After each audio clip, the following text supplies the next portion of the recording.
cheek out of these little holes here and does take advantage of that TPP vision from that window hole. And it's going to be against GOL, it seems like, but no significant shots should be coming out from this angle unless the circle does force them to. But GOL, this Chinese team, along with 4AM and IFTY, who have tried to do their nation justice with, obviously, from IMBA kind of sponsoring this program as well. It's going to be having a lot of million viewers just like watching over there. Yeah, I understand it was quite an event, something like 8 million or something like that, which is insane to think about. But that just kind of shows you the popularity that PUBG has in China, and we see here during this first transition, Ghost kind of in a stalemate right here with GOL just kind of looking across at each other. So looking at the map, we see now that as this first transition is completing, that there's a lot of density around the center area, which is what we typically see. FaZe coming in on the edge, Avangar in Georgia Pole now transitioning as well. But again, that center density, as Profi does a little dance in his house here. And as we do see yesterday, that kind of the pattern has been the center cluster, regardless of how big the circle was. And we see a lot of center movement from most of the teams that did end to a lot of action, especially down the 4th and 5th circle. But we thought that day one could have had a pattern to show that other teams, when they review the VODs, and so many teams are clustered in the center, as you see on the minimap here. We thought that they might have switched it up and some of the teams do move out to the edges, although it is a TPP that might not completely reflect what we see in all the 5 games ahead. But we have to talk about what this playstyle will alter as the games go on. Yeah, and I mean, it's that alteration. It's again, it's vision. It's all vision. You can't get that in third person. And as we see here, Ghost now having a little bit more pressure. Atletico, the Australians, a team that we haven't really talked about too much today.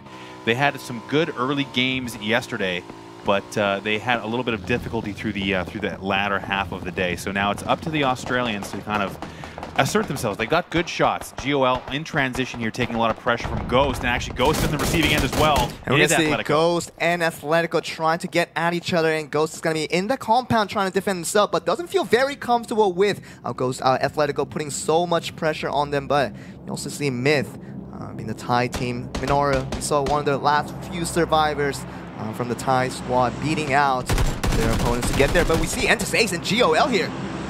Yeah, GOL already taking a casualty here. Entis and GOL right on top of each other. Tavello going down. That's GOL eliminated. Oh, I like that visual. Ooh, that is a nice little graphic. Thank you, I love starladder. Yeah, thank you, starladder. That's cool. Oh, and here comes Atletico right on top of Ghost. We knew that Ghost was not feeling very confident and very comfortable in this compound, even though they were in a defensive stance. But in the end, Atletico makes the hard push, which does pay off, and Austin will go down in that second floor of the building. Yeah, Ghost in trouble here. They actually started their transition, as you see here, Profi rezzing McCoy out in the field. Now it's only Austin down by himself. Atletico having full control of this engagement. Zero maneuverability for the remnants of Ghost right now. They're not going to be able to save Austin unless they have a huge showing here. Okay, and we go to the minimap here, and we're going to see the second circle trying to get some timer on that to see how it's going to close up. But we're still looking at Ghost and Atletico here. Atletico very much winning out this trade for the time being. And we do see them spotting them out from the rocks as they hear the shots come forward. So that gives them the confidence to go up fierily to the second floor and kill off Austin. And Atletico is going to be feeling very good about that one. Yeah, Ghost eliminated there. Myth actually picking up a long-range kill. And Atletico, I'm not sure, aware that Ghost has been killed. So they're going to be able to pick up some nice loot here. They're in the current play zone. They don't have too much traveling to do. But Atletico, as we mentioned, looking to up their game here today, and they're starting it off very well here in the show match. And now we do see, talking about looting the corpse, and we did see the kind of valuable cause of trying to kill off some other opponent and trying to get what the items they had with ammunitions and also the meds that are available with the 1.0 AR settings that have been set for starladder for this specific tournament. 1.5 kind of has been the norm for most of the Western tournaments recently, but coming into 1.0 now, we are looking at the TPP matches, but how does that approach the kind of the aggressiveness and maybe the passivism of what the teams can do? Well, you just don't have the ammo that you would normally, and that's, I think, very limiting to teams who would normally be playing aggressive. Aggressive behavior is limited by the amount of ammo. If you don't have anything to shoot, you can't be aggressive, right? So there's nothing you can really do. But with this 16-team meta, you do have the time and space to loot. So you're not having that additional pressure while you're trying to loot. So getting the gun isn't going to be as difficult as it would be with 20 teams. But getting that ammo to sustain you through the game is very difficult. So taking those and winning those team fights is very imperative to maintaining your strength through the end game. And that's why we see so much edge fighting happening as the game progresses. And we do see the conversation between these players after day one ended with Fire, and so much conversation going back and forth, talking about this 1.0 change and how that affects each individual players coming from the teams. And they talk about these property values when it comes to, I even saw FaZe here, and you're just taking shots, but FuzzFace coming from this FaZe, and he posted on Twitter about him being at melted power, and he only found 1 AKM and a few bullets to add on to that. So that usually isn't the case in 1.5 though. So how does the property value that change when it comes to the different areas? Well, I mean, the split looting strategy and 1.0 ARs don't really mesh that well together. And to be fair, melted power is one of the better spots to have when it comes to finding that decent military grade loot, but you can't necessarily outfit your entire squad. So there is going to be times where RNG just isn't coming in your favor, but that is part of Battlegrounds, and that's what makes this game challenging. It really is, and we talk about all these poor looting areas down the West Coast, and also the Cloud9 position. Usually going down towards that three-way intersection right above the bridge, they did seem like they want to transfer over to Primorsk or even Severity even, but coming in now, you do see Cloud9 against 4 AM kind of approaching this angle, and we're going to see the 4-man of C9 trying to get some 4 AM blood here. Yeah, 4 AM unaware that C9 was right in front of them. They hit 2 quick casualties. Now 4 AM already on their back foot. And really, what are you supposed to do here when you have 2 quick knockouts of your allies and you just don't have much to do other than to move forward?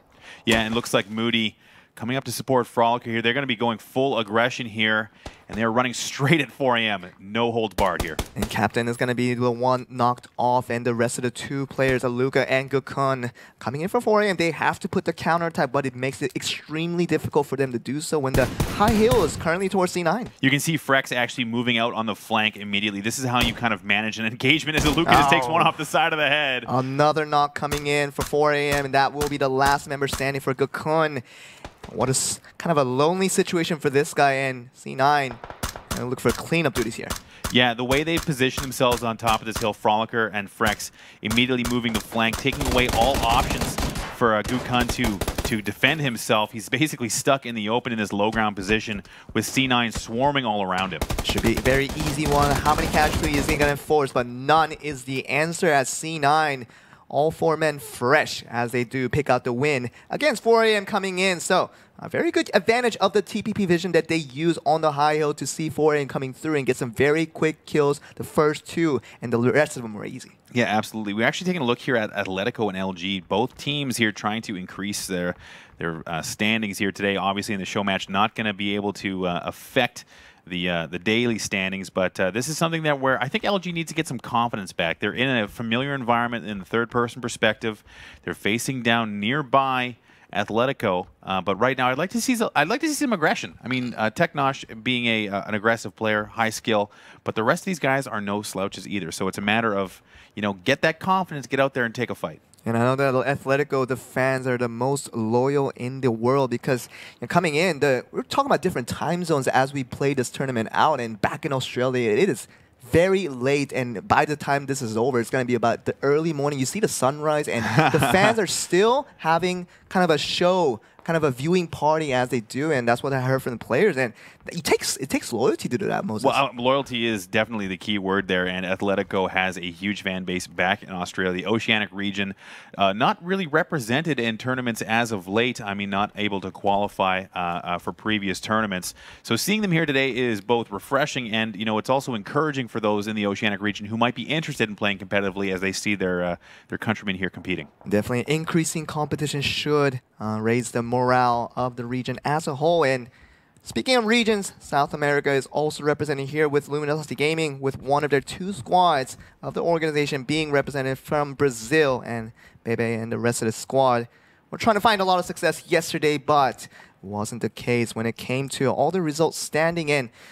What do you think about Luminosity? Did they play well and still not get the result, or was it just them playing bad? Well, that's a tough question. And you know what? Looking at their standings and the way they've even split out right now, they have a 3-player or a 1 and 2 split right now. 9XT at the edge of the zone with his teammates a little bit further in. If they have no awareness that Atletico is right next to them, this split is going to be dangerous. Yeah. You know, if they go to move here and try and transition to the next zone, they could be easily ambushed. Not to mention, I don't know if this is just a regular thing or what's happening, but LG seems to be under-geared all the time. I keep seeing level 1 helmets, level 1 vests, no ammo, no meds, that kind of stuff. You know, that's just something that is reflective of the fact that they're not taking fights, they're not winning fights, and they're not able to get better loot as the game progresses. And just coming from Toffee's standpoint of what he found out through Atletico's standpoint was that they just like to get level 1 gear and just get out of there, and that was their plan. But more so, we do see out of Luminosity kind of was an unknown factor, but we do see Atletico making more statements than Luminosity have in the day ones, and they do it again as we do see Atletico knocking the first man off Luminosity. They're going to rush in here. Baby, I wonder if he can be spotted here. Yeah, it looks like Atletico has the low ground, which is important in third person. They can spawn out BB, and again, AXT, the last man standing, and LG will go down again. I don't believe they were able to pick up any kills this game either. I didn't see any activity from them, but LG easily wiped again. Really a deja vu once again for what they have shown all throughout day one. Happens once again in the TPP show match, but that really really hurts your confidence when it obviously doesn't count towards the actual scoreline of the actual tournament. But you want to move forward with at least a little bit of confidence when you have the 5 matches ahead. I was hoping that would be the case, but there is no confidence in getting wiped at 11 with 0 kills. I can't say for sure that they had 0, but we'll know at the end of the game here as we're moving on to TSM engaged here right on top of Vega. We see TSM, ever since yesterday, making very good use of this high ground on the mountains. We do see Vega kind of joining their cause 54s right in front of APR as we do see them. And Ananol and the rest of the Vega do see 54s. I don't think it's spotted by APR or Nest. Oh, as actually we do see this coming from the other side, getting the kill onto 54. So extended scout to stand over Vega, not successful. Vega trying to actually, looks like rotate around the bottom of the Georgia Pole Mountain here, and Vis and TSM are actually just putting the brakes to them, so that's NNL down as well. So now it's up to Max's order to try and get some vision, but on the low ground, they just don't have the maneuverability that TSM does. It definitely would have been a 4v4, a fair fight between these two sides, but all of a sudden it becomes a 4v2 where kind of Vega makes the same mistake. We usually see TSM make kind of splitting up too wide that gets the casualties that doesn't actually favor, and Vega now in a tough situation. Well, in the third-person perspective, you not only do you have vision of the enemies, but you have vision to your teammates. You can see where your teammates are in relation to you. So you can actually maneuver a little bit easier to know that you have good cover on your back, or there's your teammates close on your left. And in first person, you have to whip your camera around, look at your mini-map. Again, it's a lot more to manage. And we see here, looks like C9 is going to be running right across Atletico as well. So after C9 beating out 4AM in their encounter, they're trying to move forward with this circle here. They're going to be shot out by Atletico to their right. Atletico, they're just shooting outside the circle, and they're not going to think of moving in. Yeah, it looks like C9 has positioned themselves ahead of Atletico, and Atletico getting eliminated immediately. So Myth actually picking up another kill there as well. Minoru, from long distance, snakes another kill. And Minoru and the rest of his one teammate that had survived barely through their last encounter down in the south of Gatka. They're here still, 2 members strong, and there's 9 teams remaining, and they could potentially have a great series. Yeah, absolutely. And I mean, Vitality sneaking in here as well. They are at the base of the mountain. They have vision onto C9. It looks like they're going to start to apply pressure. Yeah, and with C9, we see 2 knocks coming in from Vitality. Vitality actually getting shot from Entis as well from the other compound. But right now, Minoru and Neotica from Myth, they're still alive. And C9 is going to be looking for trouble after they nicked out some of the Atletico members. Yeah, Entis and Myth have both been poking away at teams at long distance. They have that position to be able to do so. They don't have the numbers to be full-out aggressive.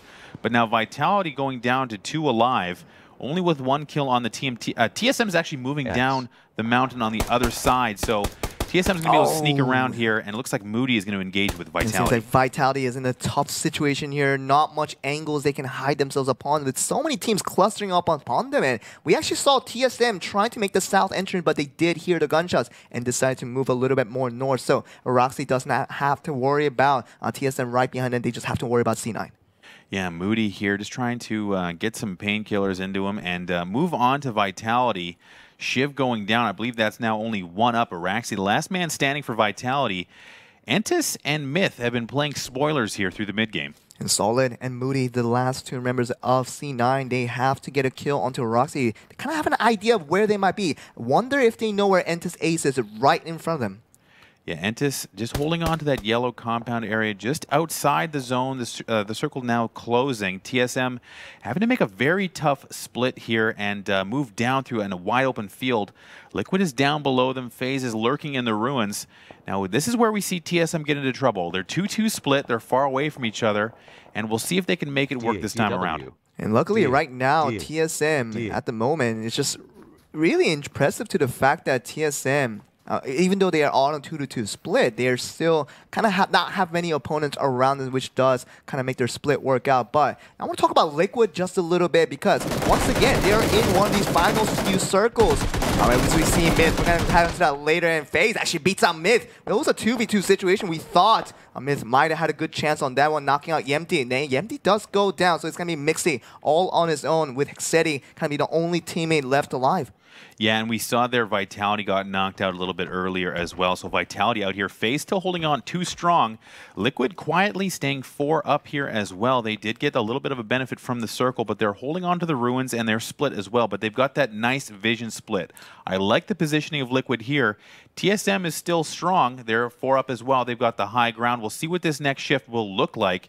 But Mixie and Hax have the ability to, you know, kind of rotate around and put some pressure onto Liquid. And let's we're going to get back to that later once again. And to say to C9 going to go with each other. Samjang is going to be the only one left remaining. He does get knocked out by Moody in the end. And that is going to be actually TSM. Viz joining the fight here. And I wonder if he sees solid FPS from afar. He's going to get the blue circle damage onto solid FPS, and that will be the end. He does die to the play zone instead of to Viz. And TSM, once again, 2-2 split. As you see on the minimap, they're going to head towards north and south. They do have Avangard onto their downside. Wonder if they're going to spot that Avangard is 4 members strong, just like Liquid.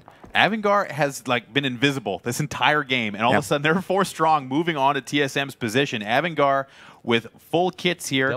I see the SKS, and it looks like TSM is going to be flanked here very quickly. I think it's important that Avangard just really wants to go in here and try to make a statement because they have not done so all throughout day 1. They're here with TSM onto their left, but Liquid and Avangard kind of invisible and really unheard of when it comes to the entirety of this TPP show match. But TSM, Viz, and APR on the south, are they going to be able to spot Avangard from afar? I'm not entirely sure. At this point, Avangard has flanked up the hill, but has then gone immediately prone. They found themselves a kit here. So I'm not entirely sure what the game plan is. They have picked up an AUG, so I believe Avangard is going to try and, again, sneak in here, but TSM must be aware of their presence. They do have some indicator that they might want to move down on the flank, and the nades are coming out here. It really is, and TSM now starting to group together with 3 members, except Break being the only ones clustered up together. Break trying to get an extended angle onto the vision towards the northern side. He's only going to see Jims, even if he does, and Liquid trying to kind of head themselves into this church compound at the moment, and FaZe is going to be right below them as well. So right now, 4 members strong, trying to look onto this and trying to get some picks early on, but TSM, it's going to be the one important. Yeah, 2 knocks coming in from Avangard. It's going to be a surprise coming in, as we saw a good position coming from Avangard. Yeah, we see here the split being a bit of an issue. Now they're going to have to go for reses. There's only a few members down here, but now Avangard's on the ropes. Looks like Mumino is going to have to clutch this. And Mumino, the only member left alive, he doesn't even finish he canceled the res. That's huge. That is just wasted a ton of time, and all of a sudden it's going to be TSM looking to see if they can spot anyone. They must know that reses are occurring, and they're now grouping up to be aggressive. And they do know they had 3 knocks with Avangard and Nuktiv being the only last member remaining. They're going back to where they saw him before. Mumino might go down to APR here.